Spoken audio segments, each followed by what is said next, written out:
Universal Disclosure Podcast welcomes Mr. Earl Grey Anderson. It started with my mom. She was working for the millionaire Howard Hughes. He was her boss. So when I was 5, getting ready to go to school, my mom sat down across from me and she started talking with me like I was another adult. She said, "Well, son, you know about my work with Howard Hughes. That's not news. Everybody knows that. But there was a very weird thing to my job." And she said that they took her out to the middle of the great American desert. She said there was a little bustling city under the desert there, that there were people working on top secret projects. A lot of German rocket scientists, she specified. She said, "Well, son, I know that you're so interested in space people. You're always waving and singing to the space people. I want you to know that there really are space people, that we already know this, that we've made contact. And you'll hear about UFOs, and that stuff is real." She said that they really... there really are flying saucers and UFOs. That's a real thing. We know about it. She said they're never going to tell the public. They're afraid of how people will react to it. Secret. I mean, they say that this is more secretive than the nuclear, bomb, because people don't know about little cities under the desert, and they certainly don't know about life in outer space. I understand ontological shock because I experienced it myself. We experienced a face-to-face encounter with our visitors. Completely threw me. My idea about this phenomena was that it was something distant, that it was pretty much a nuts and bolts phenomenon. I questioned the idea of alien abduction or visitation. And I found out that it was real. And I had to rethink everything. And I would tell them kind of quietly, you should know this. If you poke at this phenomenon, it pokes back. And you're not alone. You're not alone out there. There's probably millions of people who have had the exact same thing happen to them. The ET phenomenon, it could be very, very personal. And it can be scary as hell. Ontological shock is a reality. And just like Dr. John Mack said, it's like PTSD. The following program is presented for general information, education and entertainment purposes only and is not intended to be advice of any kind. The content, views, thoughts and opinions expressed in this program are those of the individuals involved. The use of information on this program is at the user's own discretion. And here we are again. Stu, how are you doing? I'm doing great. I'm really enjoying all these interviews we're doing, and I'm learning a lot from them. And I'm very interested to hear what our interviewee has to say today. So welcome one and all, wherever and whenever you may be. This is another edition of Universal Disclosure, Meeting the Moment. My name is Mike, an active UAP field investigator here in Southern California, with my friend and co-host, Reverend Stu in Melbourne, Australia. And today... Stu, who are we talking to today? I forget. Okay, the gentleman's name is Earl Grey Anderson, I believe. That is correct. I didn't forget. I'm just messing with you a little bit. But I work with Earl. You could sort of say he's my UFO boss in a way. He's the state director for Southern California, MUFON International. And just an extra disclaimer, we both do work for MUFON and we're both proud of it, but this production is completely independent of that. We're not here to speak on behalf of that organization. Yeah, he's a retired nurse and he's investigated, I think, over 1,000 cases, and he's helped out a lot of contactees and helped them work through. What we're going to be talking about, our main focus is ontological shock. Mike, this is perfect, and it's going to be seamless back onto the last interview we did. Yeah, with Mary Rodwell, and it sort of really, the stars aligned for that all to happen like that. So without further ado, we can say Universal Disclosure Podcast welcomes Mr. Earl Grey Anderson. So Earl, thanks for being here. Welcome to Universal Disclosure. I appreciate your time. Thank you, Mike. It's a pleasure to be here, you guys. And we start all of our shows off the same way. Stuart and I met as musicians, and we actually never met in person, by the way. But we always ask, what's your favorite song or musical artist? Well, I'm going to be aging myself, but I watched the Beatles on the Ed Sullivan Show back in 1964. I was very little, but I remember it very, very well. And, they played a beautiful set, and it sounded so fresh and so new and exciting that even for myself, I guess I was about 6 years old, but it took hold. And I've loved the Beatles.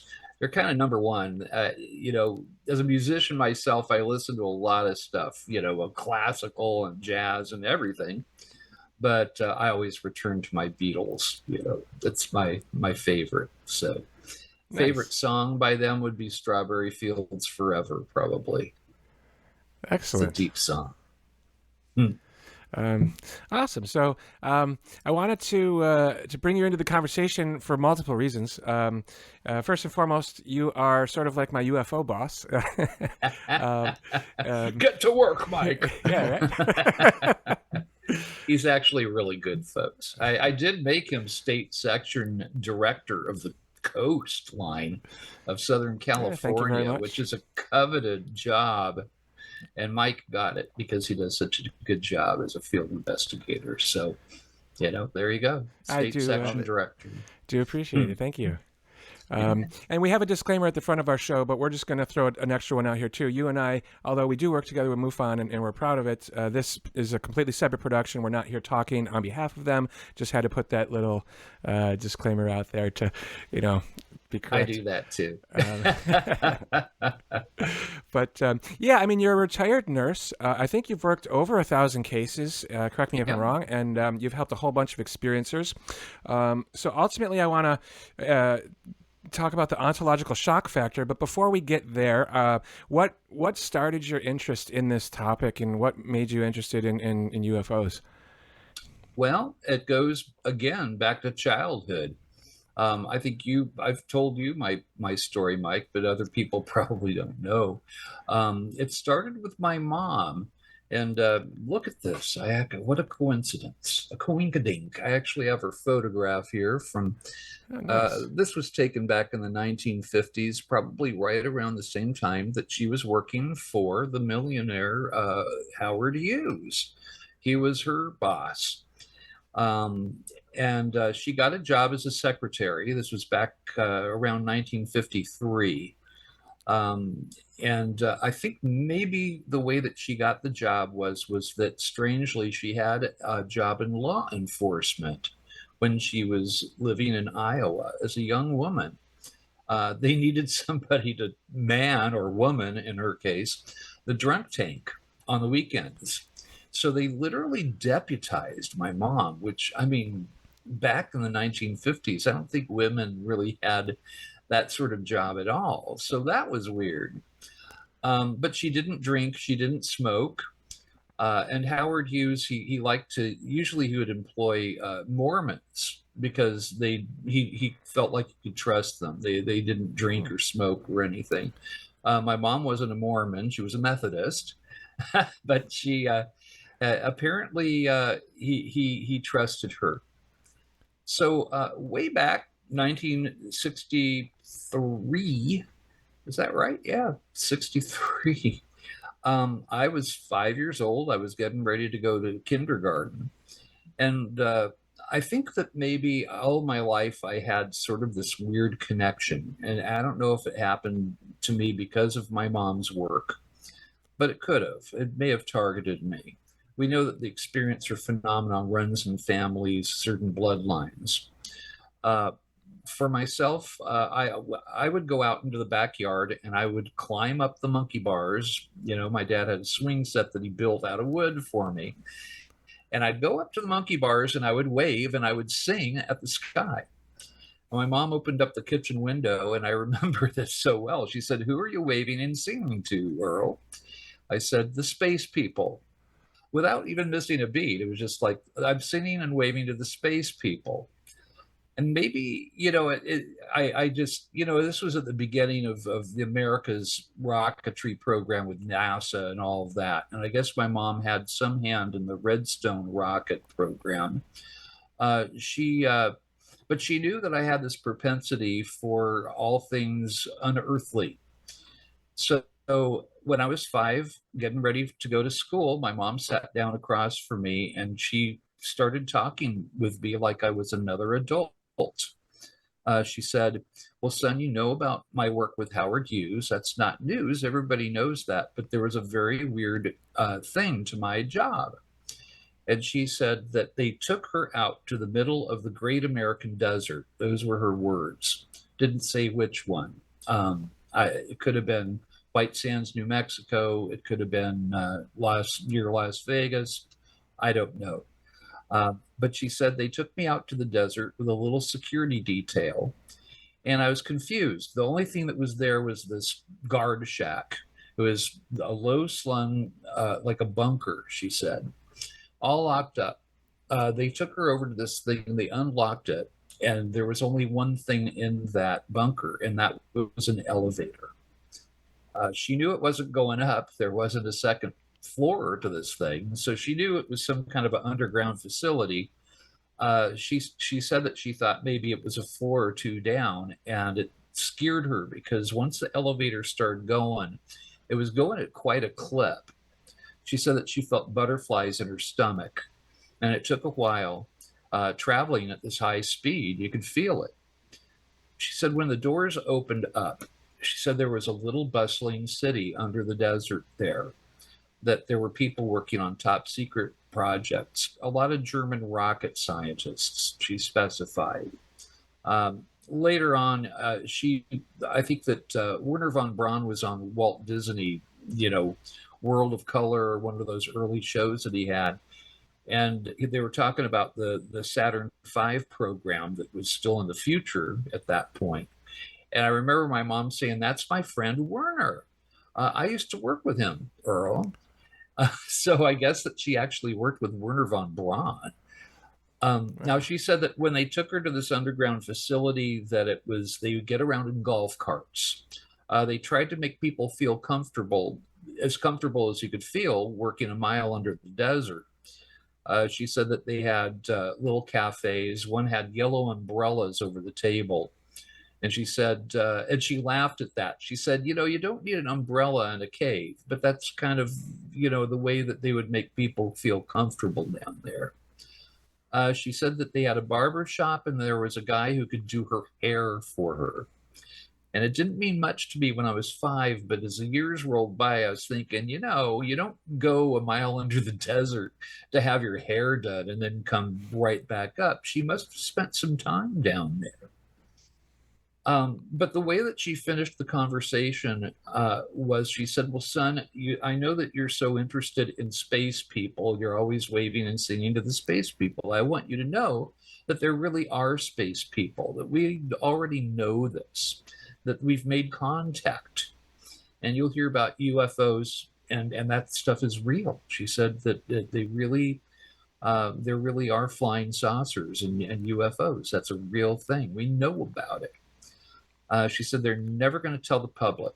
They're afraid of how people will react to it. So they're never going to tell people about this. Now it's time for you to go to kindergarten, Earl. So there's your lunch. And, that was it. But, Mike, this is it kind of lit the fuse for me. That was the flashpoint. And I had that story. I carried it around with me. I should mention in 4th grade, I was 10 years old and I went in front of my class. It was show and tell Fridays. And I talked about my dad's landscape contracting work, the business he had. And the kids were yawning. A lot of the kids in Thousand Oaks, California, that's where I lived then. A lot of the dads were rocket scientists working on the moon project and all that.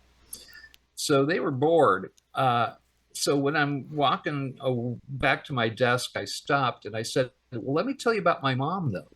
And I told my 4th grade class what I just told you, like America's greatest secret. I mean, they say that this is more secretive than the nuclear bomb project was. And so I told the whole class, and the kids would sort of make fun of me. They'd rib me and do little Martian, antenna behind my head, like the rabbit ears, and go, woo, woo. So the teacher was concerned, called my mom in for a parent-teacher conference. I didn't know what it was about. I'm playing in the swing set there in the recess area, and mom comes out from this conference, and she looks very stern. And it was like, well, I didn't get in any fist fights or anything. I didn't tease anybody, and so I didn't know why she was mad, but you could tell. And we got to the car. She opens up the passenger door and she says, "Son, I'm not mad at you." And she closes the door, and I remember I'm stewing there in the passenger seat. What did I do? She gets in on her side, and she said, "Son, I didn't lie to you, and you didn't lie to your class, but I had to tell your teacher that you have a very good imagination, because people don't know about little cities under the desert, and they certainly don't know about life in outer space." And she's, the car's going now, and she's driving the mile home, but she keeps looking back at me, and she said, "How did you remember that? You were just a baby."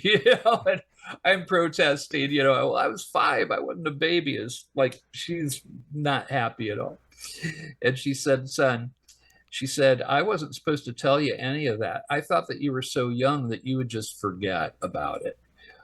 You can't ever talk about this, ever, ever, ever again." She said, "Your mom could get in trouble. She's trying to drive."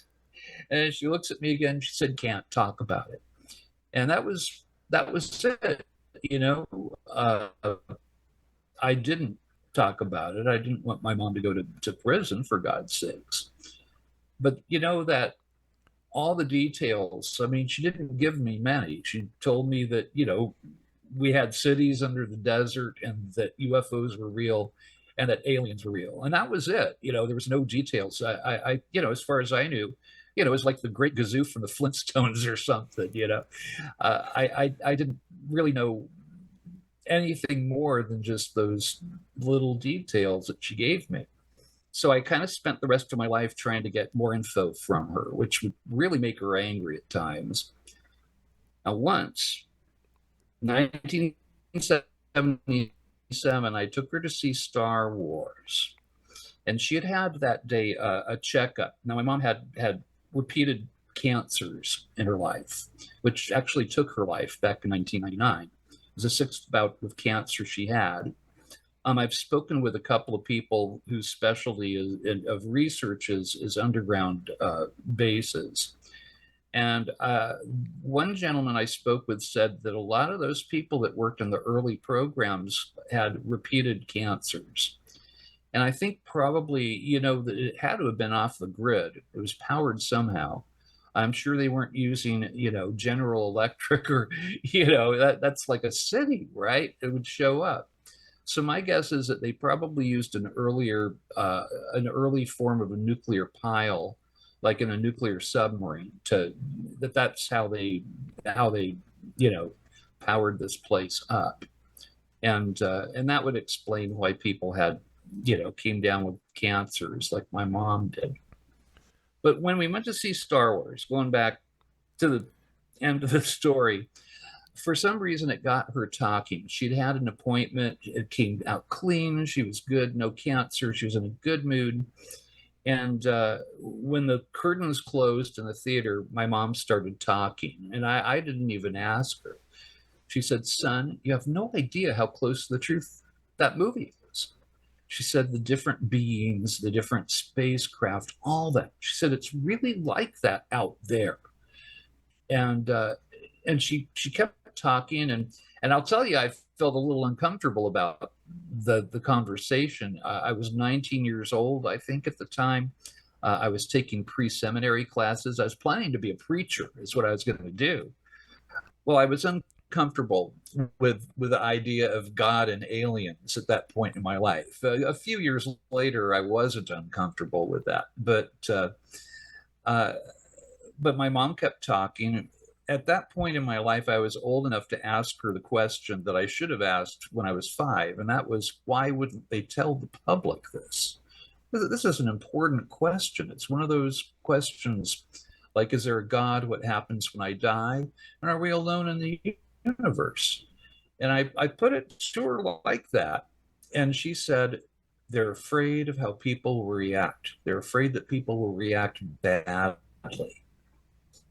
She brought up Orson Welles' radio broadcast of War of the Worlds. And she said, people barricaded them in their houses and got guns and emptied their bank accounts. And people were really scared.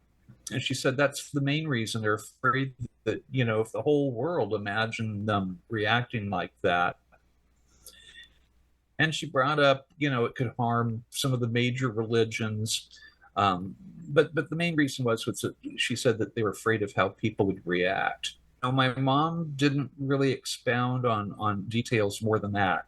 I tried to get her to. I mean, I even brought up Bob Lazar's case. It was kind of on television and people were talking about it. An old girlfriend brought me an article about him. And my mom was, this is the other thing. My mom kept her security clearances. So apparently me talking in front of my class didn't mess things up for her.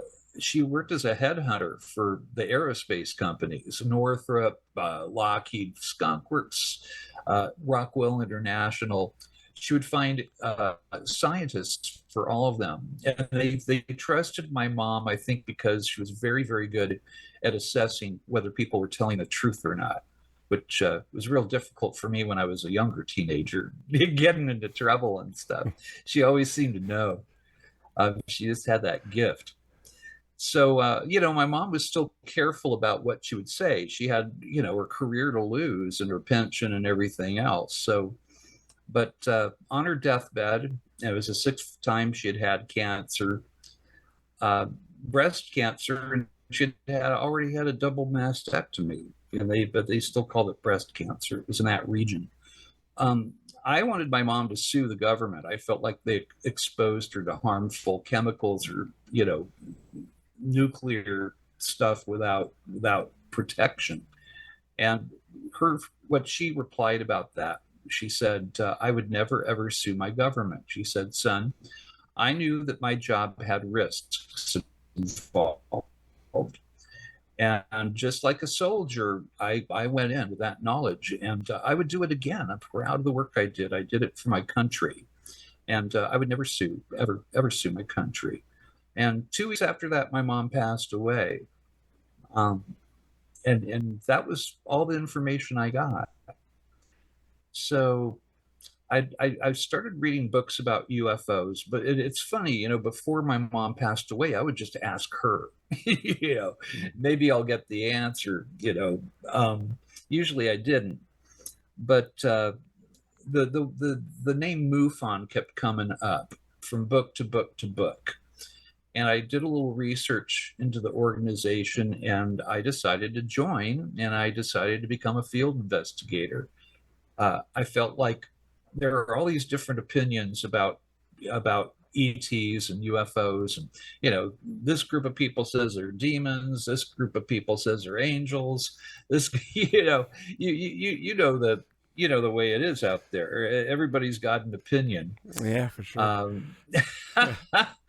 So I decided the only way that I can really find out for sure what is to do it myself, to put my hand to the plow, so to speak. And I took to it like a fish to water, kind of like you did, Mike. Yeah. So I have over 1,000 cases under my belt, but it's because I love this phenomenon, and I feel like the only way you can really, really understand it is to do it yourself. Great. Thank you. I mean, I can see now how that would sort of light the spark or light the fire in you when your own mother tells you from a young age that this is all real. And I kind of think I know the answer to this question, but I want to ask anyway. Did you ever find out a little bit more about like what specific projects she might have been working on, or is that all just under wraps? It was really under wraps. I've heard various stuff from people. I had one DOD guy get hold of me actually called me on social media using the little phone. I'm not going to mention, the company, but I looked him up and his credentials were all good. I mean, he was working for the DOD, and he said, "Well, Earl, I wanted you to know, I've heard you, a couple of podcasts that you were on, and I just wanted you to know your mom didn't lie to you, and you can be very, very proud of your mother." And he said, "I've read your mother's file." It's like, oh, she has a file? Of course she would.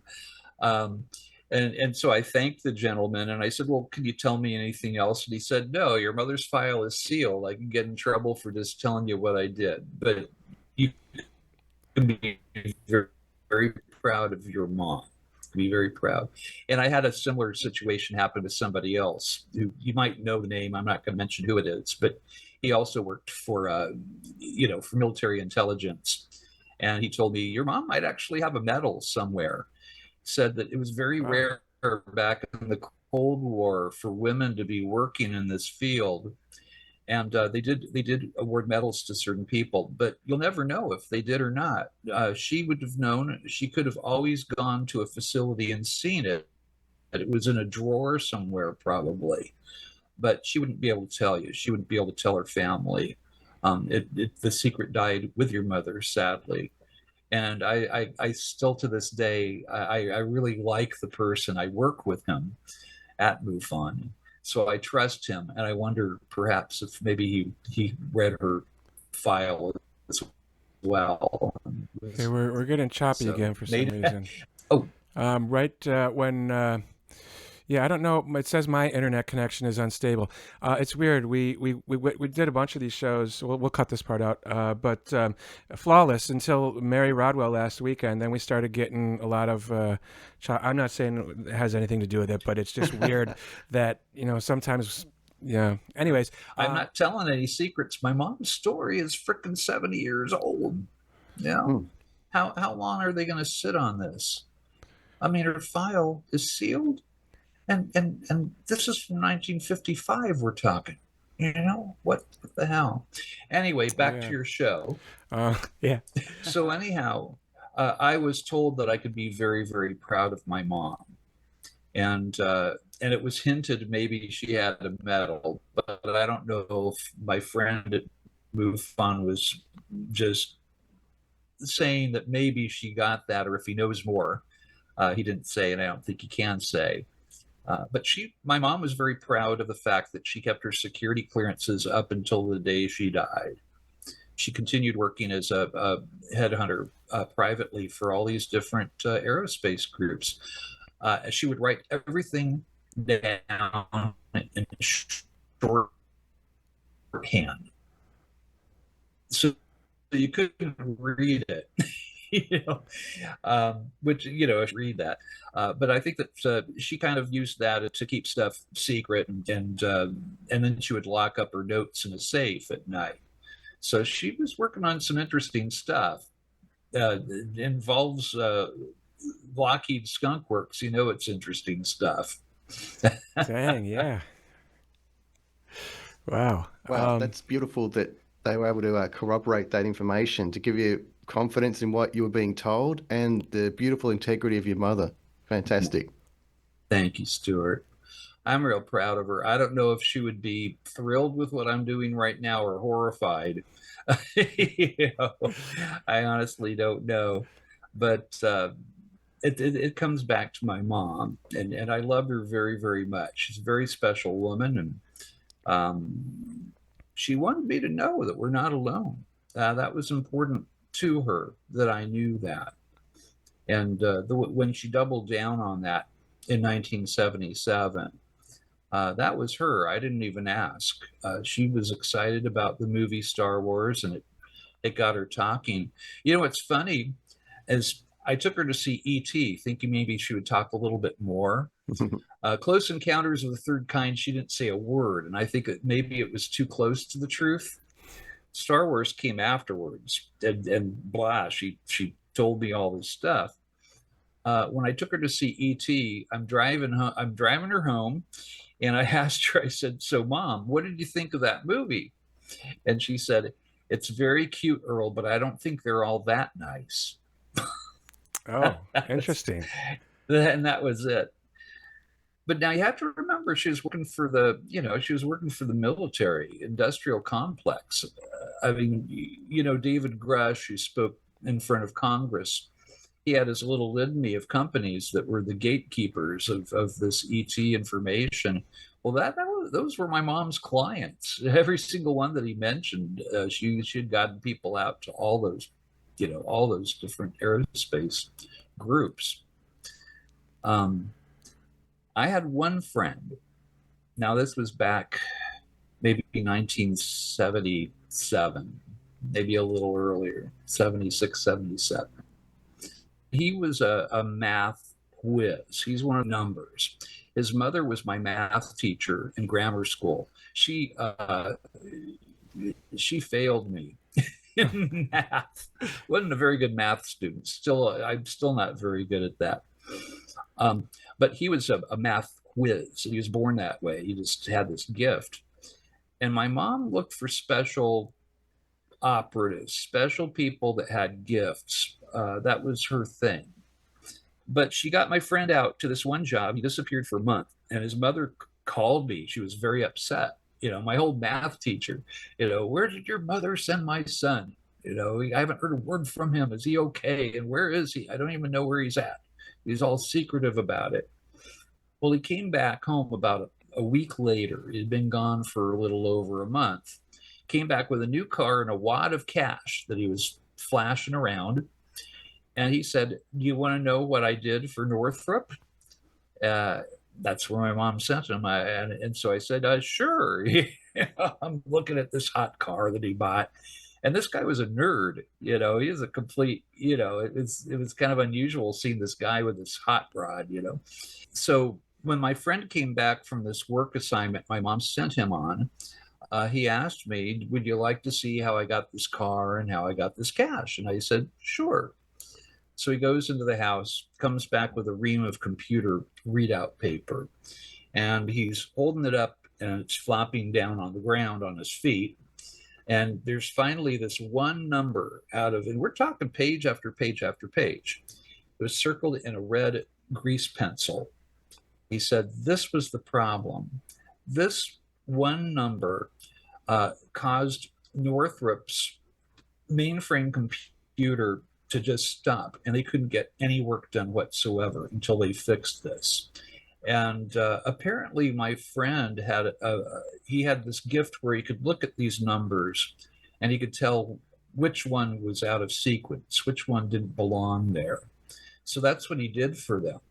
Now, I'm sure they had all manner of scientists and mathematicians and computer scientists back then, but that was kind of what my mom dealt in. It was people that thought differently, that could detect patterns, apparently. And interestingly enough, that's what I do in ufology. I look for patterns from case to case. MUFON's, director of investigations, Bob Spearing, he's the same way. We look for repeating patterns in cases. If something repeats, then there's something important about that.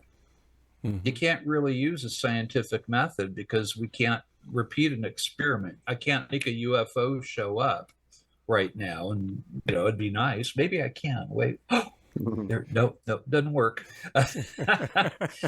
But we can use scientific methodology, and looking for patterns is one definite boon to any scientific investigation you do.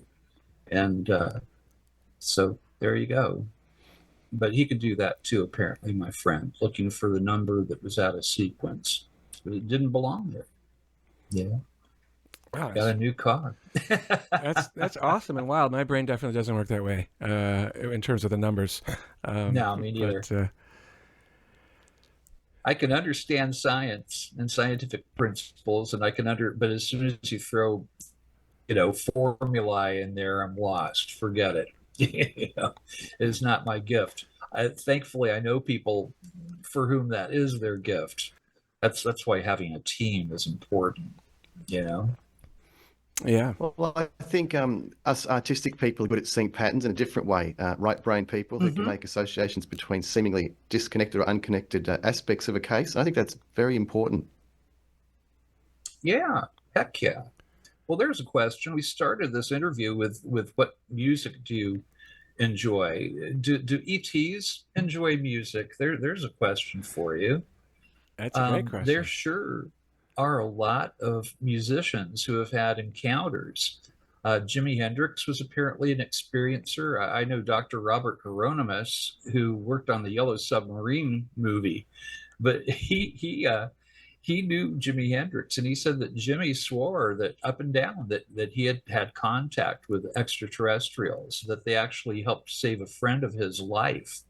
They got stranded in sort of a blizzard, and a UFO came and helped them out. Uh, and John Lennon of the Beatles, he had a sighting of a UFO in New York City. It flew right up to their balcony, and he and May Pang, who he was seeing at the time. And I've talked with May a little bit about it, and she reiterates the story just like John did. She said it was close enough I could have hit it with a rock. Um, the UFO he described, it had like a little group of lights on the bottom of it that were spinning around. It had one light on the top. Now I had the honor and I don't know. My life is full of synchronicities, which I guess is one of those gifts that the ETs sort of give people. But I was friends with Chris Squire from the band Yes. They were the first progressive rock band that ever really caught on. Chris was a very intelligent man, very well read, intellectual. Now he at about 2 a.m. and this was 2008. He was in town, staying at a hotel here. I guess he was working on an album at the time or something. And usually we would get together. I was friends with his wife before she was married to Chris. So I was kind of brought into that friendship through his wife, Scotty. So anyway, uh, we'd been hanging out, talking about various things, putting away a little bit of wine. You know, Chris loved his vino. And it was about 2 a.m. And he mentions, because he knew about my interest in UFOs, I told him about my mom's story way back then. So Chris told me that they were on tour in 1977 in the UK, very rural area, middle of nowhere. And he needed to go out and use nature's bathroom. He needed to take a pee. Did not have a bathroom in his caravan that the guy was driving for him. So he had to pull over to the side, and Chris was out doing his business on a rock. And he said that he felt watched. So he said that he looked up, and he said there was this. See if I can do Chris's voice. It's hard to imitate Chris. There was this. It was a UFO, a flying saucer, like you would see right out of a movie. Said it had these little lights on the bottom spinning around, these garish lights like you'd see on a carnival ride. And I zipped up, and this thing's hanging there 40 feet away. Uh, and, and he told me, he said that it tilted to the side and just shot off. And he said that it shot off so quickly that if he had blinked, he would have thought it had disappeared. And then Chris asked me, he said, who do you suppose was flying that thing? Who was the pilot, Earl? And it was real funny. I thought about it for a second, but not very long. And it seemed like the answer was just sort of like downloaded. I blurted out, I said, well, there's this guy, Dr. Jacques Vallée, and he thinks that some UFOs might be time machines, so that it's us from the future. So Chris gets all excited. Okay, he was not an emotionally demonstrable man. Okay, but he literally lifted me off the ground. His big giant hands, bass player's hands, lifted me off the ground. He got a Post-it note. He said, "Repeat what you said verbatim. What did you say?" I said, "Aliens are only us from the future." Writes it down. Well, we went to see us in concert a couple months later, and they premiered a new song. It was called Aliens Are Only Us from the Future. Oh, wow. That's so good. So that's my Dang. 15 minutes of fame. But, I wonder, I mean, maybe it was a human from the future, a musicologist. That's what I told Chris. I said, maybe it's some musicologist. Next stop was John Lennon, and maybe Bach was next, on his list. But of course, I don't know. But he really liked that answer. And I wonder why so many musicians have had contact. I mean, it just seems like a thing. I mean, Stevie Ray Vaughan apparently had ET contact. I mean, there's this long list. Moody Blues, Nights in White Satin and all that. They all claim to have been abductees, that they were taken. And Jerry Garcia. I was friends with Jerry Garcia's old roommates. They were his help. What do you call personal assistants? It was Gloria and Vince DiBiase. And they knew him and lived with him in Mill Valley, California. And they would buy his houses when he needed a new house, take care of everything, cook for him, do laundry and such. So we would hear a lot of stories about Jerry Garcia and the Grateful Dead, which are always interesting. Well, what people didn't know, Gloria told me, well, that Jerry disappeared for 3 days and he suddenly shows up and he's very, very happy. And he claimed that he was taken by these praying mantis looking aliens in a spaceship and given a little tour of the galaxy. And I asked her, I said, well, how much LSD had he taken that day, Gloria? Say, yeah. I know. And she said, well, no, he claimed that he didn't take anything at all. He was getting ready to go to sleep and then this thing happened. And that's what Jerry said. And it seems like so many musicians just throughout history, how come? What is that connection? Maybe our visitors are big fans of music. If you think about it, they're telepathic, right? We aren't, not naturally. So for us, we have to share our emotions. We have to write love songs or symphonies. And I wonder if you're a telepathic race, if you ever learn how to express yourself in such a manner. Maybe this is a distinctly human thing, that we're the guys that write symphonies, do paintings, abstract paintings, write love sonnets. And maybe that's what this deep interest in these musicians is. They don't, maybe they are music fans, That's I definitely think about it. Could very well be. A couple episodes ago, Reverend and Pastor David Perry said, it blew my mind when I heard it. He said, like, what if we are as much of a mystery to ET as ET is to us, and they're actually just trying to figure us out. And I was like, wow, that's quite a concept. I think that way too.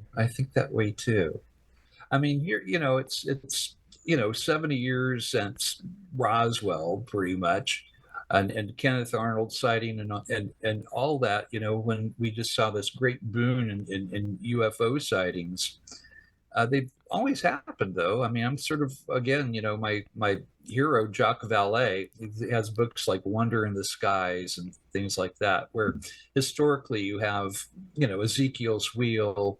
All those Renaissance paintings that show what appear to be UFOs in the background. So I think they've been here for a long time. But it's interesting that after we dropped the bomb, suddenly it's like the floodgates opened up. You've got all these, Kenneth Arnold, he saw his UFOs in 1947, a couple years after the bomb was dropped. And it just kind of went from there. A week later was the Roswell crash and multiple UFO sightings. So maybe we got their big attention, or we became a problem or a worry, because we're not ready for space yet. I mean, my fear is we'll get it out there and we'll, create Star Wars, and they want Star Trek, not Star Wars. Yeah. That makes complete sense. One perspective I heard was that we created a tear in space-time, exploding those atomic bombs. Have you heard that same sort of perspective? Mm-hmm. Yes, I have. I mean, it makes sense. And I'm an interdimensionalist. I think that I kind of think it's all the above. It's probably the phenomena is probably from the stars. It's probably from different dimensions as well. Some of them may be us from the future. I think that it's a multiplicity of various things. It's not just one phenomenon. But if you think about it, how do we know what's on in another dimension where we blew up the bomb? It might have been a ET preschool or opera house, or we're disturbing the universe, and we may have been harming creatures other than ourselves when we did that. For whatever reason, in experiencer cases, when people are left with telepathic messages, and Mike, you've heard me say this. I say this every time I'm in front of people because it's important. Mm-hmm. The three messages, and I call it the trifecta of telepathic messages that people are left with. Number one, nuclear weapons are wrong and evil. Don't try it. Don't use them. Number two, stop trashing your world. Stop treating it like it's replaceable. It's not. And number three is better yourselves. Live on a higher frequency. That we are still acting like barbarians, and here we are on the cusp of entering space, and maybe we're like the snake in the garden out there. We don't know. I mean, we don't. You put a telescope towards the sky, you don't see remnants of war. Planets blowing up, and I think you would see something like that. Maybe we're the ones that invented war, and we're being, sort of segregated. C.S. Lewis, I know he said that the light year is God's quarantine, and I like that, actually. I think that maybe Clive had something there, Mr. Lewis. Well, we spoke about some of those films that you took your mother to and discussed. And they're also artistic people who are writing and creating these presentations. Now, is it possible that they were contactees or were reading others' accounts? But if they're reading others' accounts, they must have felt very strongly that they wanted to convey that message to the public. Yeah. Well, we have Steven Spielberg right now working on a new UFO movie. Oh, really? Yeah, it's supposed to come out this coming year, I believe, 2025. And he's been working on it for a while, and apparently he's very proud of it. So we don't know what it's about. Hopefully it's not evil aliens coming to eat us. I don't think so. He's already done that one, War of the Worlds, he did that. So what I hear is that it's really kind of an update of Close Encounters of the Third Kind. So that would be really nice, wouldn't it? Yeah. Yes, we'll see. I like that Cocoon movie, but I can't remember who made that one. Did you see that movie too, Al? That was a great film. Yeah. I forget. I think Spielberg was involved in that too. Right. I think so. If he is a contactee, he's never said that he was. To my knowledge, he's never come out and said, blah, I've met aliens. But you have to think something must have gotten his interest. He keeps returning to that subject. It's near and dear to his heart. And of course, he knew Dr. Hynek. He actually had Dr. J. Allen Hynek from Project Blue Book at the end scene from Close Encounters of the Third Kind. So Spielberg's very aware of the phenomenon. For sure. We had another character portraying a version of Dr. Jacques Vallée as well in the film, which I really appreciated. Yes, he did. Yeah. Francois Truffaut played Vallée, actually. Yeah. Another great filmmaker. So I wanted to get a little bit more into detail with the subject of ontological shock, especially because you're a retired nurse. I've heard you talk about it briefly a couple of times, but I wanted to maybe do an expanded conversation about that. And if you can share, first of all, what it is, and then maybe some examples of some of the folks that you've helped with who've had experiences and to work through that. Sure. Well, ontological shock is a term that Dr. John Mack came up with. And it was used to describe what we see, which is the PTSD-like symptoms that contactees, or even people that have had a UFO sighting, will sometimes exhibit.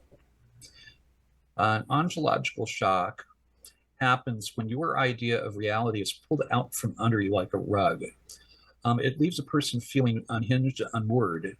And I think that it's because we're born and we're raised with certain ideas of what to expect in life and what is real, what is not, what's fantasy.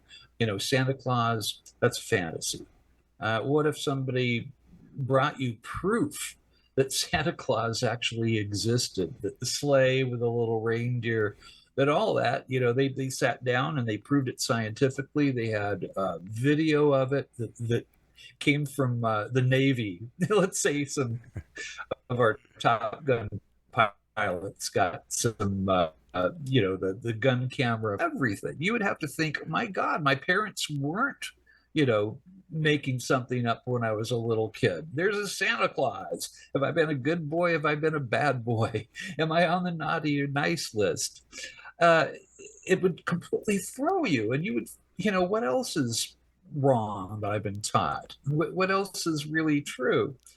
This is the kind of stuff that happens. I understand ontological shock because I experienced it myself. You can probably find a multiplicity of podcasts that I've been on where I've talked about my own experience that my wife and I had 9 years ago. I'm not going to go into it now because it would take another episode. and you can just Google me and alien contact. It's going to come up. But we experienced a face-to-face encounter with our visitors. Completely threw me. My idea about this phenomena was that it was something distant, that it was pretty much a nuts and bolts phenomenon. I questioned the idea of alien abduction or visitation. And I found out that it was real. And I was on the business end of their, they took blood from me, DNA. And a lot of it scared me and it threw me. And I had to rethink everything.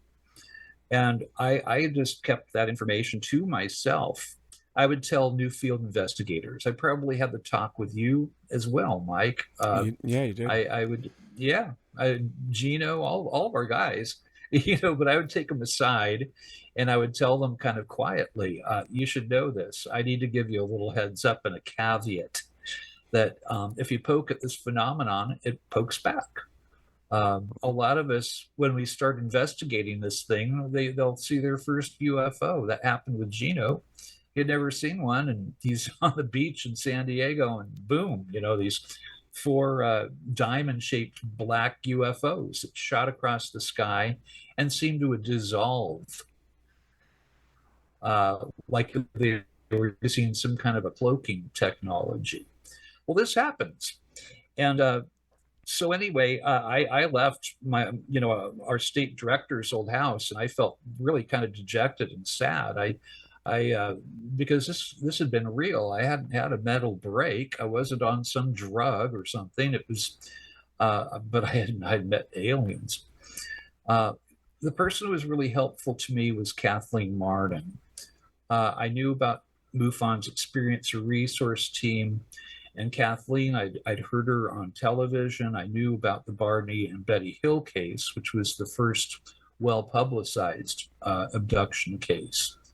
And the publicity they received, they did not want. It kind of ruined their lives in every other aspect.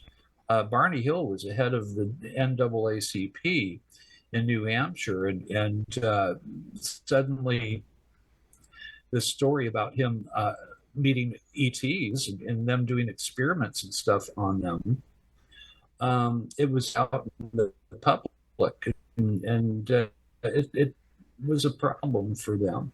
That whole family suffered from onset extraterrestrials, but from the aftermath and the way people reacted. Talk about bad reactions from people, my mom mentioned. But ontological shock is a speed bump, and you can get past it.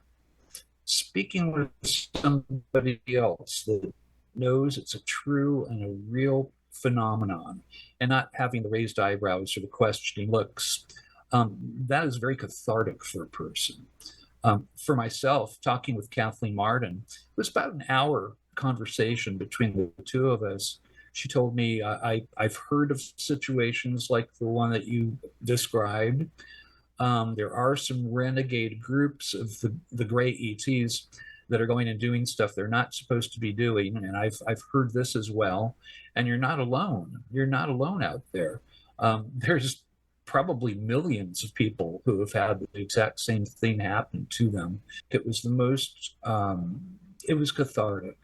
Mm-hmm. It was healing.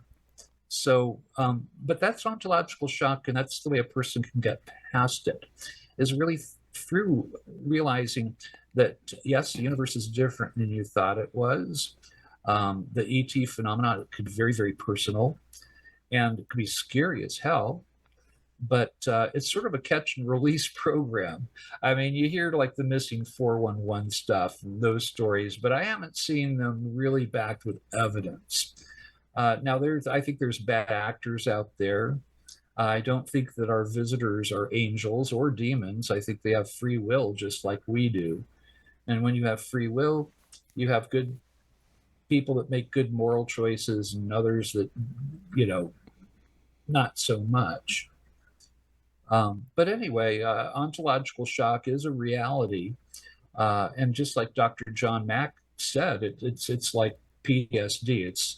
I had one case where this gentleman had been in the Vietnam War. Well, he had PTSD, but not so much from being over in Vietnam. His PTSD was from when he was lifted up through the roof of Camp Pendleton up to a craft. And he was shown possible human futures where there were nuclear exchanges. And then the ETs waited to see his reaction. His reaction was violent at first, angry. And he wanted to, he wanted to physically harm the entities. But as they showed him more, he became compassionate and worried for humanity. He was crying and he was praying. And what he told me in an interview, and his family said, that it seemed like when he was more concerned for others than he was angry about what had happened to himself, that's when he was returned back to his barracks. And I've heard similar stories. I mean, similar thing happened to a guy that was on a Navy ship that was between Japan and Korea, I believe it was, taken up through the roof, taken out from his bunk up through the roof. He said he could feel the different decks, that it was physical, but they somehow or another made the decks semi-permeable, that he could go right through. He was taken up to low Earth orbit, shown the Pacific Rim volcanoes going off after a nuclear exchange. It was the same thing, and then he was taken back when he was concerned for humanity, started praying for humanity. And I see a pattern in there, and I have other cases that are very similar. So I think that our visitors are worried about where we're going in our evolution as a intelligent species, that we're on the wrong path. And I think that they use ontological shock sometimes to get our big attention. It's hard to get our attention in this world of, where we all carry these monoliths in our pocket, that are, exactly our social life and everything is in there. So to me, it felt, when it happened to me, it scared me, it confused me, but now I sort of see it as a wake-up call. It's like a Shaolin monk. If somebody is an acolyte and they're going into Shaolin Buddhism, one of the first things that will happen is that they will blindfold the acolyte, have him get on his knees, and the monk will hit him between the shoulder blades with the blunt end of a sword. It's a mock execution. and it scares the person. They're not given the warning that this is going to happen. Many of them think that they're being executed when it happens. But no, it's to wake them up, and it's to say, this is your past life, and this is your future life. And perhaps ontological shock is that the blunt end of the sword, the effect of that. Ontological shock for individuals is a heavy thing because I've been through it myself, so I know exactly what you're talking about there, Earl. But ontological shock for our collective, all at once, everyone at once, that would be highly disruptive. So I'm not saying I support the withholding of this information, but I can see what the motive might be and not wanting that to occur. Yes. I think that the way that it's being handled right now, it just seems drip, drip, drip disclosure. When the New York Times story came out, 2017, brought up the Tic Tac and the Go Fast videos, and we've all seen them. They did not. The military didn't go and say this is false information. This didn't happen. No, they let that out, and it was time. And I think they're being very, very careful about how they let this information out. And I understand that. So, back in historically speaking, when the conquistadors came over to the New World, Indian tribes, they couldn't even recognize a ship for what it was. They would see something different because it was so out of their realm and beyond their capacity for that information. And I think that it would be, and also, okay, you had the Aztec culture fell apart. People tend to lose heart when they meet a group of people that are more technologically advanced than they are. It's sort of like, why bother? All the inventions have been invented.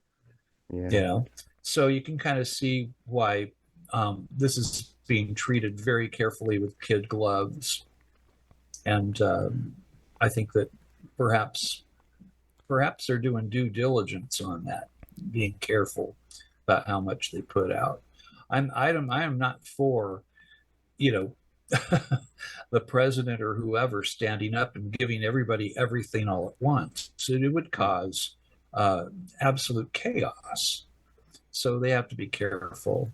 I don't think that anytime soon they're going to, unveil the full, ET craft that apparently is hidden somewhere that they supposedly found in Italy at the end of the war. I guess Mussolini found it originally, is the way the story goes. But supposedly there's intact craft that actually work. It asks for, read Bob Lazar's book. It's actually quite good. Well, I guess they're exercising a duty of care to us by trying not to shatter our minds.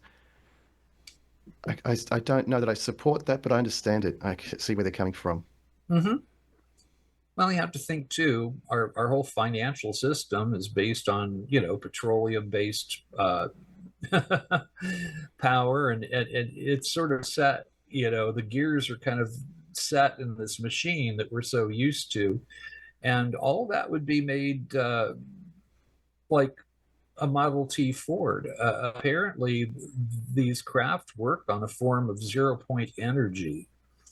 And that's just taking energy from the cosmos itself. That there's no such thing as a total vacuum, even the vacuum of space. Who was it? Hal Puthoff, I think, was saying that if just a teacup full of zero-point energy would be enough to boil the world's oceans instantly. That's a cup. And this is apparently the technology that's being used to get here and go back and perhaps open the portals that I believe they opened to travel. They would have to be very careful about how this was, brought out to the public. You don't want governments to fall. That's chaos. I'm not an anarchist. That's furthest thing from my mind. I want humanity to be made better with this knowledge. So it'll have to be handled carefully. And that seems to be the way they're doing it. With the emergence of AI, it's now hard to determine if we're looking at a real image, a real video, a real person speaking. It can be. Is this muddying the water when trying to determine what's real and what's not real in investigations? Sure. Well, we look for certain things. Okay, with photographs, you've got the metadata on them. Mike knows about this. Um, if it's a digital photograph, you have the coordinates of where it was taken, you have the time, the place, you've got, and if somebody messes with that video or photograph, we know that too. That shows up in the metadata. So there are ways to know whether it's AI or an actual photograph. So that isn't a problem. We have the means to handle that stuff. Well, the other side of that, and the reason I'm bringing this up is it can work in the reverse too. So if the public is seeing a real image, a real video, a genuine person speaking, they could dismiss it now and say, no, that's just AI generated. Earl, I'm not buying that. Yep. Yep. Well, people ask me when disclosure is going to happen, and I'll usually tell them it already did. It happened in 2017 with that New York Times article. It wasn't redacted. They didn't say this is not true. It was disclosure, but people are just in their own little worlds. When's my soap opera coming on? Oh, I want to see, Game of Thrones is coming up in a couple of minutes. We can't miss that. I mean, people are just so distracted that maybe they don't have time for reality anymore, which is a very sad concept. But yeah, What a great phrase. Sure... Well, they don't have time for reality anymore. That's perfect. Yeah, I'm sure there's plenty of scientists and probably psychologists that are employed by the government that are trying to, hypothesize how will people react and how should we let this information out. And I certainly don't think you're going to have somebody come out and just give them the whole thing. The full Monty is not going to happen. They're going to have to be very careful how they do it. So there is that. Well, that all ties back to what your mother said to you, all that time ago, was that they'll never talk about it because they're afraid of people's reaction to it. Yeah, bad reaction. That's what she said. They're afraid that people will react badly. They probably would. I don't think we would, but also, there's the there's the question of there are some beings that don't have good motives, and so there's that worry, and it's a ball of snakes, and but hopefully we'll get to deal with that ball of snakes in our lifetime, right? I mean, it's more and more transparency all the time. Even though the Arrow program and Sean Kirkpatrick went and said, "There's nothing here, nothing to look at," it's Project Blue Book all over again. Nothing to see here, swamp gas. But even with that kind of reaction, people still know. They know. They've now heard the stories. Robert Salas, his story about the ICBMs being shut off when he was in the capsule. And the same thing happened one state over, Minot Air Force Base. David Schindel was a commanding officer there. All the ICBMs taken down, boom, boom, boom. And it wasn't an easy fix. That's the other thing. We're, pretty much made inoperable, and you couldn't just flip a switch and activate them again. So we're being told very specific things by our visitors in very, obvious and physical ways. And this happened back in the 60s. We're talking 1967 and 68 when that all happened. Now we can turn the world to rubble, I don't know how many thousand times. And then these things are pointed at each other. It's not pointed towards some threat coming from the sky. And we've never received a threat from the sky. There's no UFO that's ever come here and told us, we're going to destroy you. That's never happened. But humans tell each other that all the time. So I think we're a dangerous species. They're trying to figure out, how to get us to catch up with our science maybe, spiritually, morally, ethically. How do you do that? How do you do that? They're You know, tough questions. hopefully it's possible, right? Yeah. I think it is. I think it is. I mean, like I said, it's from my perspective, it's we're in the process of it all happening right now. Yeah. And one of the biggest things that sort of propelled us to even do this was the subject of spirituality, actually. And since you just said the word, are you, if you're open to it, Earl, would you consider yourself a spiritual person? And also, has your spirituality changed at all since you had your encounter happen to you? Yes. Yeah. I mean, I relate as a Christian. I always have since I was a little child. I was raised in a Christian home. Asked Jesus into my heart. Well, around the same time, my mom, told me that, aliens were real, and I pray, and I pray a lot. I pray every day. Pray unceasing is how I think Paul the apostle said, uh, and it has made me more spiritual. Definitely has. I've never had a problem with there being other entities that God created. Why would He create one beautiful painting and stop? We're children of that Creator, so that's how we express. We do the same thing. We're creators. So yeah, spiritually, I have much more, I think, immediate concern for humanity as a whole. When I hear of people rioting or doing terrible things out there, it hits me in the empathy. These are the gifts you're left with when you've had an experience with our visitors.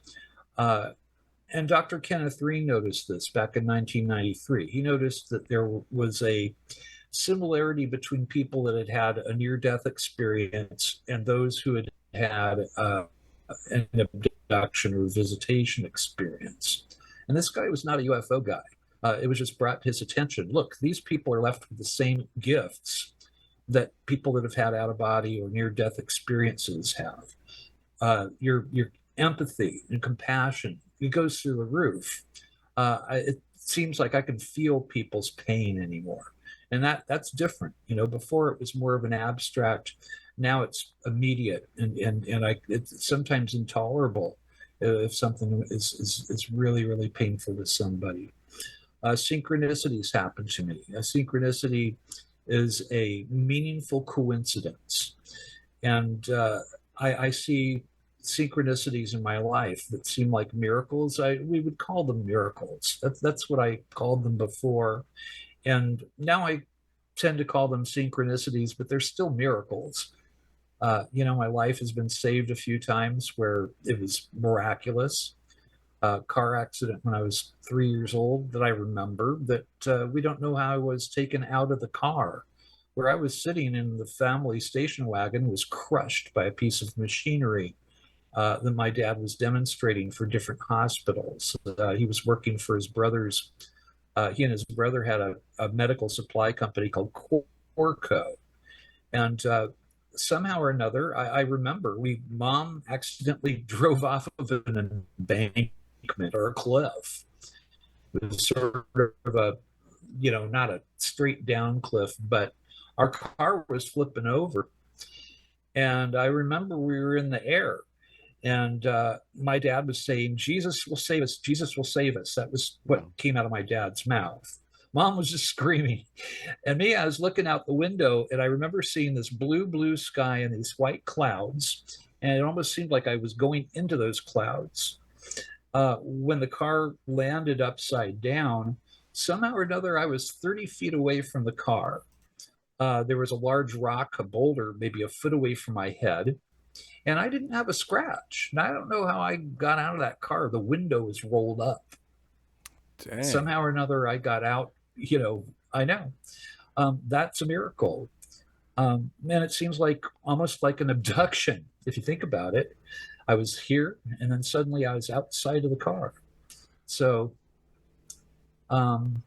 anyway, That's kind of how I look at it. And yes, my spirituality's been changed. A lot of people, they would tell you the same thing. Dang, I'd never heard that story before, about the car accident. That I'd say that's a miracle for sure. Yeah. That sounds like it would meet that definition. Geez. Was it ET or an angel? Well, maybe the same thing. I don't know. I'm not asking the question. I'm just glad that was, I was saved from that. But where I was sitting in the car was crushed. I mean, that's it is, and it weighed like, 200 and some pounds. And there it was where I was. I wasn't there. I was outside of the car somehow. So. Wow, that's amazing. There's a lot of stories like that, So I think I'm supposed to be here. I think that what I'm doing now in my life is what I was supposed to do, what I was born for. How funny, I was going to go to seminary and become a minister. People that come to our MUFON meetings, they say, your MUFON meeting is more like church. I've never seen so many happy people, So maybe I did get my little congregation after all, I guess I, give my sermons. Yeah, that's an interesting way to look at it. Yeah. Yep. Well, it's expanding people's consciousness, the work you're doing. And I want to honor and respect you for that, Earl. Absolutely fantastic. Thank you so much, Stuart. Thank you. Well, you guys too. We're all on the same ship, right? The fellowship. Like a bunch of fellows on a ship, and that's what we're doing. Indeed, yeah. Yeah. So, well, I'm really proud of you guys. I'm proud of Mike for doing this podcast. I think it's needed out there.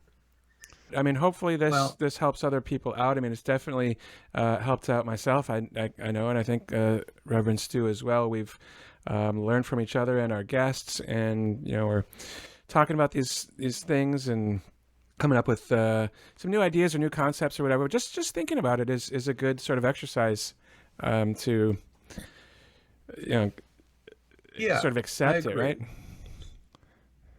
It's kind of inevitable, that this sort of conversation happens. And I know for some people, I'm real careful about who I have speak to our MUFON group. I mean, I had one guy that he was going to fly out here, pay his own airfare to speak to our group. And I asked him, well, what are you going to speak about? And he had this whole program worked out where aliens or demons. And I told him, no. I said, I'm not going to let you speak at my group. That, you can probably find, some church group or something readily that'll want that. And then I had another guy who was the opposite. He was this gentleman who'd spent time in mainland China and wanted to come and talk about the phenomenon in China, but he said that what we've learned is that the aliens hate the concept of God, that your religion is offensive to them, and and that's what my lecture will be about. And I said, no, I'm not going to let you give that lecture to my group. So it's like both extremes that are out there, and I think that the way that a person who's spiritual, who's a Christian, a Buddhist, or whatever, however they, approach God, the supreme being, I don't think that this changes it expands the whole view quite a bit, doesn't it? Sometimes modern Christianity has such an ingrown kind of thing to it, and your God is too small. There was a book that was published. My dad had it on his shelf, and I think about that, just that title, your God is too small. I mean, if there isn't room for, extraterrestrials or interdimensional, beings and worlds, what's God been doing the last 2,000 some years? I think that, again, God is a creator, and therefore he creates. And we're, God's children. So we It's like the parent taking the child's hand and teaching them to write their numbers or their letters. We are meant to be creators as well. And, the artwork and the beautiful symphonies and Abbey Road by the Beatles or what, this is our creation. And we're doing what we're supposed to do. When you create a podcast and it has a flow and a meaning to it, that's being a creator. You're being a good steward of what you've been gifted with by, I would say, God. So you probably didn't know I was this spiritual, but I am. I have to be careful because I got people from all different, backgrounds. In our group, it's just like, no, we can't talk politics, and I have to be very careful talking about religion, because we come from all different stripes. I would have revolt. I really would. I mean, I think about, should I even have a political bumper sticker on the back of my car? One of our members saw that, and I think she was really surprised. And it was like, hey, look, it doesn't matter.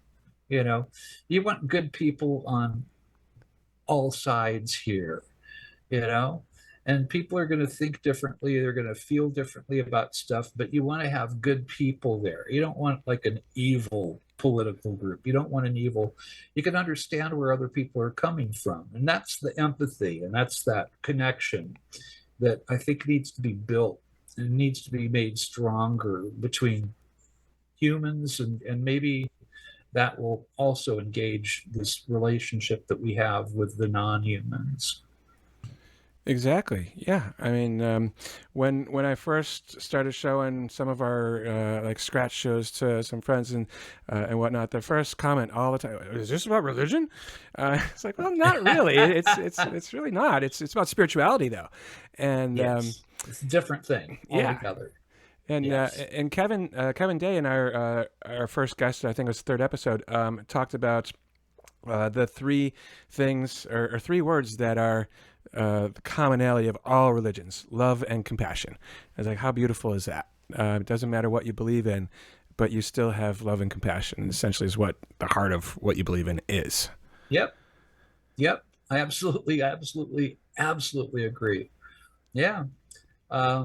It's funny, even if you look at Anton LaVey and his weird Satanist group that he had, even it wasn't about destruction and killing people and stuff. I mean, as misled as I think that they were, there was still this compassion thing in the center of it. So, he's not being wasn't being a very good Satanist, I guess. Yeah, if there's such a thing. No, I agree with you. And it's that acceptance of others and compassion. And, it's Jesus's parable about the Good Samaritan. Who's my neighbor? It's that guy across the street that speaks a different language that you don't like and you look down on. That is what I'm talking about. Love your neighbor as yourself. A new commandment that I gave you. He said that was written on the fleshy tablets of the heart, which I love. Said, you were given laws written on stone. I come and give you a new law to love one another. And to me, that's beautiful. And that's the whole encapsulation of my spirituality right there. And you have to love yourself if you're going to love your neighbor as yourself. So, it takes care of the whole ball of wax, really. Love your alien as you do your human, Yeah. Right. Wow. Yeah. Earl, thank you so much for joining us again and being with us here at Universal Disclosure. And for anyone who wants to find out more information about you or maybe even contact you, where can they find you? You want me to dox myself, huh? All right, I can do that. That's all right. I do that all the time. If you want to get a hold of me, it's Earl Grey Anderson, Grey with an E, Grey, Earl Grey Anderson, SON, at gmail.com. So it's just my name, Earl Grey Anderson at gmail.com. If you'd like to find out about MUFON, especially our local group, and Mike attends as well, you can go to SoCal MUFON, SoCalMUFON.com. I'm proud of that site. Our chief investigator and friend Gino put that together, by the way. And that shows where we're at, where we're meeting, when our next meeting is, and our wonderful array of fantastic speakers that we got. Very proud of our array of speakers, but yeah, we get good ones. Bull Hynek, that was the last one. We've had both Hynek brothers now. And that's kind of the best way to get a hold of me. I'm on Facebook. I'm just Earl Grey on Facebook. But you'll see it'll say MUFON, State Director of Southern California, and the Hollywood Disclosure Alliance after that. And I look like that same guy. It's usually my mug that's on there. Does that work? All right, great. Yeah, that's perfect. Thank you so much. Well, thank you so much, Mike, and thank you, Stuart, for having you too, me. Earl. Thanks a lot. I loved it, and blessings to you guys, and cheers. All right, I'll see you soon. All right, take care. All right, bye-bye. All right, Stuart, did I not say that Earl has quite a story? You did indeed, and it was more than I was expecting. It was fascinating to hear about his mother, involvement with Howard Hughes, of all people. I know, right? One of the biggest names of all time, perhaps, especially for aviation, and it's incredible. Wow, is all I can say. Well, I love that those other people came forward along his journey to reassure him that what she was saying was in fact based in truth, and that she was a fine, upstanding American citizen and great woman. Yeah, that had to be a wonderful thing to hear. Yeah, it's just reassuring because, I guess everyone's doubtful when they hear these stories, and you want to trust your own parents. And he gave the great example of being told about Santa Claus. So initially you can trust what you're being told, but you need to explore further, which I can tell he's doing and we're still doing. Absolutely, yeah. And, I was also glad to talk about the ontological shock factor of all this too, because that's a real thing. And like, what are your comments or thoughts about that aspect of it? Okay, well, I've been through that ontological shock myself, and I guess everyone's experience is a bit different, but it took me about 3 days to recover. That's how intense it is. Dang. And while Earl was talking, I really had an appreciation of what would it be like for all of society to go through that at the same time. There's no doubt that would be disruptive. So I'm not saying I support the withholding of this information right now, but I can see what the motive is and why they might be, even out of a duty of care to society, just taking it slowly. Yeah, I'd have to agree. I am of the mind that it's time to just sort of bring it all out. But at the same time, I'm aware that there's a lot more people who are just opening up to the topic and learning about it and whatnot. And too much too soon is not necessarily a good thing. But I think where we're at right now and the way that it's sort of dripping out, it's probably a good thing, little bit by little bit, and get people used to the idea. And then potentially conversations like this that we're having about, the spiritual aspect and things like that of, the world isn't going to collapse. It's just going to be a lot different. I loved and appreciated Earl's candor in speaking about his spiritual perspective and journey too. And that's a recurring theme with these interviews that we've been conducting here. Absolutely is. And it was just in last episode that Mary Rodwell talked about, I think it was 85% of people reported a profound spiritual change after something happened to them that involves ETs. I like that. I feel like we're definitely on point with the direction we're heading in this show. Yeah, absolutely. And we've gone to places I wasn't expecting, or maybe even didn't want to, quite frankly, on a public level, but we're putting it out there anyway. So we're going to leave it at there for now. And, remember to like, subscribe, share, comment, and, plaster this all over the place. We put it out for free for everyone's benefit. So if you do enjoy it, please share it with your friends and family. And with that, anything else, Reverend Stu? I just want to say thank you for your participation as an audience and your interest. And we've got more things coming, more intriguing information to share with you. That we do. So we'll see you real soon.